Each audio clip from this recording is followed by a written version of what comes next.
Saat itu, keempat bapak-bapak itu terlihat sedang mengobrol serius.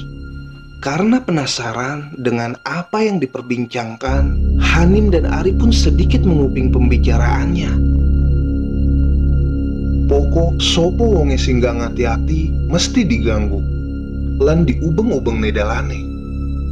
Siapa saja yang tidak hati-hati pasti dibuat tersesat, diputar-putari hanya di jalan itu saja.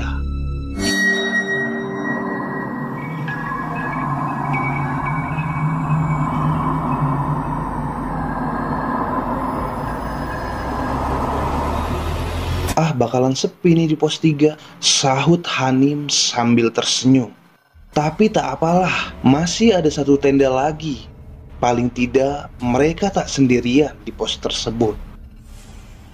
Setelah memasak dan perut sudah terisi, mereka pun memutuskan untuk segera tidur. Sementara malam yang semakin sunyi, mereka telah tertidur dengan lelapnya. Tapi saat itu, di dalam tidurnya, Hanim bermimpi. Di dalam mimpinya, Hanim kembali didatangi oleh seekor jalak gading. Dengan tiba-tiba, seekor jalak itu mendarat di hadapannya. Dengan pandangan yang amat serius, menatap ke arah Hanim. Kemudian setelah itu, terpancar cahaya putih dari tubuh jalak tersebut. Yang lama-kelamaan, cahaya itu meliputi semua tubuhnya. Hanim memandang dengan begitu silau. Karena tak kuat melihatnya, Hanim pun menutup kedua mata dengan tangannya. Dan tiba-tiba terdengar suara yang bersumber dari jalak tersebut. Bukalah matamu. Dengan perlahan, Hanim membuka kedua matanya. Dan saat itu, di hadapannya bukan lagi seekor burung jalak yang ia lihat, melainkan wujud seorang kakek tua dengan memakai pakaian serba putih, juga masih dengan cahaya yang bersinar di sekujur tubuhnya. Dengan begitu terpaku, Hanim nampak terkejut. Saya datang hanya untuk memberi pesan. Desa Mawacara, negara Mawatata. Setiap tempat mempunyai adat istiadatnya masing-masing. Maka hargailah di mana Anda berada. Wulan Suruk, keganjilan. Setiap yang menginjakan kaki di gunung ini, jika ingin selamat, baiknya selalu menjaga adab. Tumindak ingkang hati-hati, sumpami boten pengen cilaka. Selalu berhati-hatilah jika tak mau celaka. Dengan kondisi yang terbujur kaku, Hanim pun hanya mampu mengangguk. Lalu seketika, cahaya itu kembali membuat pandangan Hanim buta. Dan saat itu, Hanim langsung terbangun dari tidurnya. Ia melihat jam di tangannya tepat pukul 1 malam. Hanim segera beristighfar dan segera mengambil air untuk melegakan tenggorokannya. Setelahnya, ia hanya termenung sambil menjaga pesan dari mimpi itu. 1 jam pun berlalu. Rasa kantuk kembali datang. Hanim pun merebahkan kembali badannya dan kemudian tertidur. Keesokan harinya, sekitar kurang lebih setengah 6 pagi, Ari terbangun, sementara Hanim masih asik dalam tidurnya. Saat itu, Ari mendapati keanehan. Ia melihat sekelompok jalak gading yang seakan terbang memutar-mutari tendanya. Lantas, ia pun segera membangunkan Hanim. "Nim, bangun Nim. Ada burung di atas tenda kita, Nim." Lantas Hanim terbangun. Ia langsung membuka tenda dan burung jalak gading itu terlihat berterbangan di atas tendanya. Entah itu pertanda apa. Karena lapar, mereka pun segera memasak mie instan. Dan setelah selesai sarapan, mereka segera membereskan tenda, kemudian melanjutkan perjalanan. Tak lupa juga mereka berpamitan dengan pendaki yang mendirikan tenda di pos tersebut. Sebenarnya Hanim dan Ari sempat menawarkan untuk barengan, tapi mereka menolak dengan alasan salah satu dari mereka kakinya sedang sakit. Mereka berjalan dengan posisi Ari masih di depan dan Hanim mengikutinya di belakang. Mereka meninggalkan pos 3 sekitar pukul 8 pagi dengan berjalan santai sembari menghangatkan tubuh di bawah sinar mentari yang telah muncul. Untungnya jalur dari pos 3 ke pos 4 lumayan dekat, namun medan sudah semakin menanjak. Sekitar 1,5 jam berjalan, mereka tiba di pos 4, yaitu pos Cokrosuryo. Di pos tersebut, Hanim dan Ari menemukan warung untuk makan dan istirahat, serta membeli air minum untuk perbekalan nanti, karena mereka mulai kehabisan perbekalan air. Posisi saat itu sedang musim kemarau, jadi mata air kering dan hanya ada di sendang derajat. Di pos Cokrosuryo terdapat batu bermotif kerajaan Majapahit. Saat itu Hanim menyempatkan waktu untuk membakar dupa lalu berdoa kepada Yang Maha Kuasa agar diberikan keselamatan bagi mereka saat mendaki dan keselamatan warga di sekitar Lau agar terhindar dari mara bahaya. Ini adalah rutinitas Hanim ketika melakukan pendakian, bukan untuk apa-apa, melainkan sebagai bentuk menghormati para leluhur. Setelah acara selesai, mereka kembali berjalan menuju puncak. Belum jauh melangkahkan kaki meninggalkan pos Cokrosuryo, mereka bertemu dengan 2 orang pendaki yang hendak turun. Lantas mereka pun bertanya, Masih jauh mas puncak? "Nggak mas, nanti ada pertigaan, mas belok kanan ya. Terus ke atas ikutin pita aja. Soalnya di situ banyak yang sering kebablasan mas." Hanim dan Ari pun mengiyakan dan berterima kasih atas pesan yang diberikan. Lanjut berjalan, mereka asik berbincang-bincang sampai tak terasa mereka mulai bingung akan jalurnya. Jalannya bonus terus Ri dari pos 4. Iya ya. Tapi mana pertigaan yang dibilang tadi ya?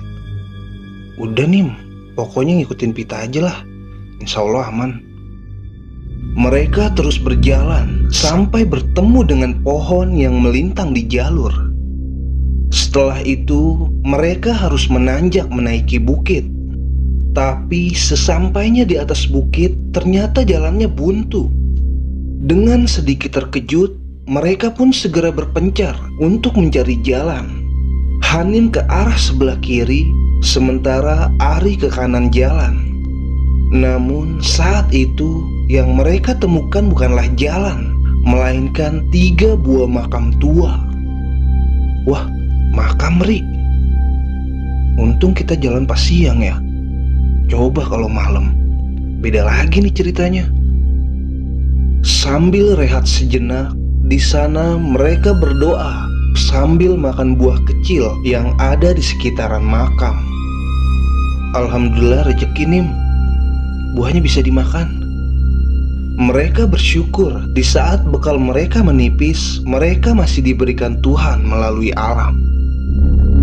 Setelah berdoa, mereka pun memutuskan turun 300 meter untuk kembali lagi ke jalan awal.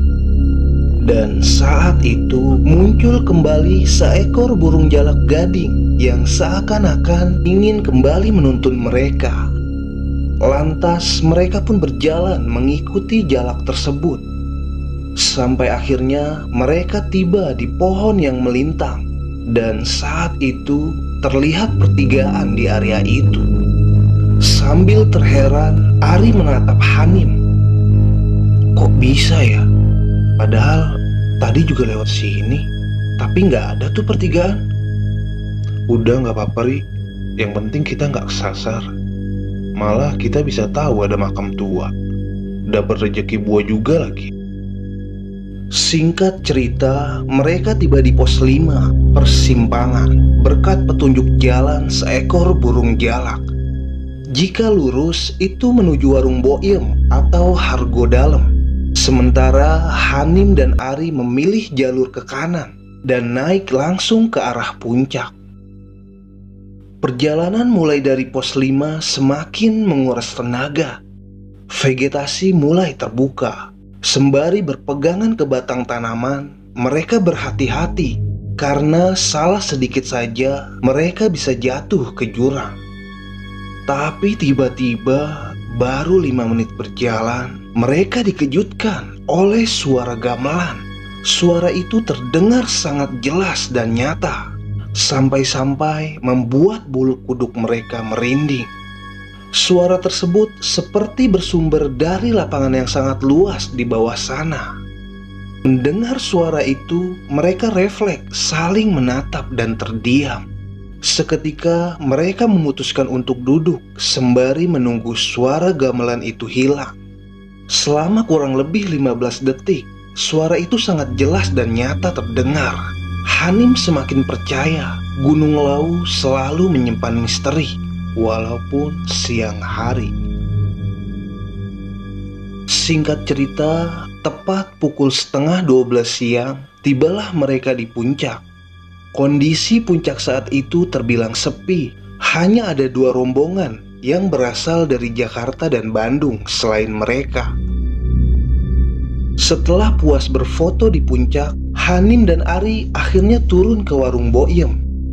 Namun ketika sampai di sana, beliau sedang tidur.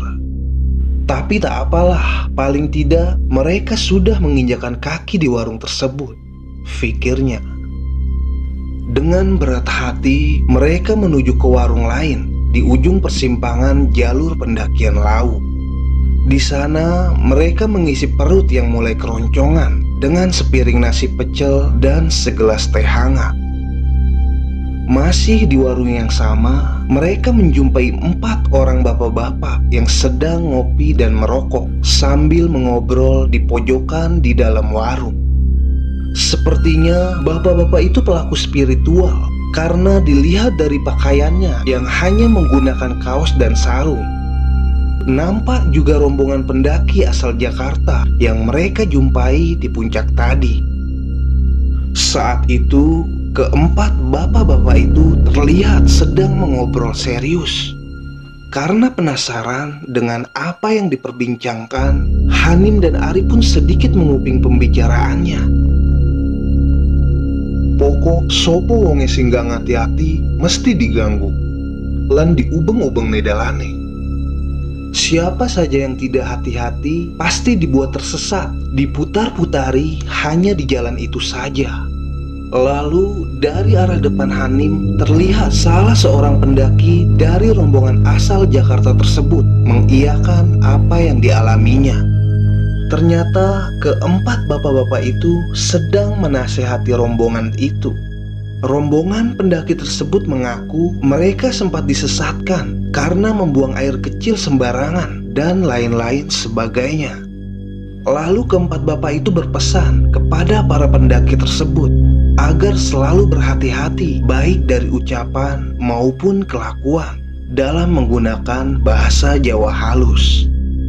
Sontak pesan tersebut mengingatkan Hanim pada ketiga orang kemarin dan satu sosok burung jalak yang berwujud menjadi seorang kakek di dalam mimpinya. Tak terasa, waktu menunjukkan pukul 3 sore. Akhirnya rombongan pendaki dari Jakarta pamit kepada semua yang berada di warung tersebut. Mereka bilang mau turun via Cemoro Sewu. Dan selang 10 menit kemudian, Hanim dan Ari menyusul rombongan itu untuk turun lewat jalur Cemoro Sewu karena juga mendapatkan masukan dari bapak dan ibu penjual tersebut. Singkat cerita, sesampainya mereka di pos 1 yaitu jalur Cemoro Sewu, saat itu burung jalak gading kembali datang, kemudian mengitari Hanim dan Ari di sebuah ranting pohon yang seakan-akan ingin mengucap selamat jalan dan terima kasih kepada Hanim dan Ari. Lantas mereka pun tersenyum kepada burung jalak tersebut sekaligus mengucapkan terima kasih karena setiap mereka tak tahu arah, di situ pula burung jalak itu hadir untuk menunjukkan arah. Mereka pun melanjutkan perjalanan turun dan sampai akhirnya mereka tiba di base camp Cemoro Sewu, tepat memasuki azan maghrib dengan aman dan selamat. Mungkin dikarenakan mereka menjaga sebuah pesan untuk selalu berhati-hati baik ucapan maupun tindakan. Malam itu pun mereka bermalam di base camp untuk menunggu kendaraan esok pagi. Dan di akhir cerita mereka selamat sampai di Kediri pada hari Rabu 4 September 2019. Sekian cerita dari Hanim dan Ari saat melakukan pendakian ke Gunung Lawu. Semoga bisa menjadi pelajaran untuk kita semua, khususnya para pecinta alam. Desa mawa cara, negara mawa tata. Di mana bumi dipijak, disitulah langit dijunjung. Gua pamit, sampai jumpa di cerita-cerita selanjutnya. Jangan lupa like, comment, and share video ini. Salam permistisan duniawi, salam lestari.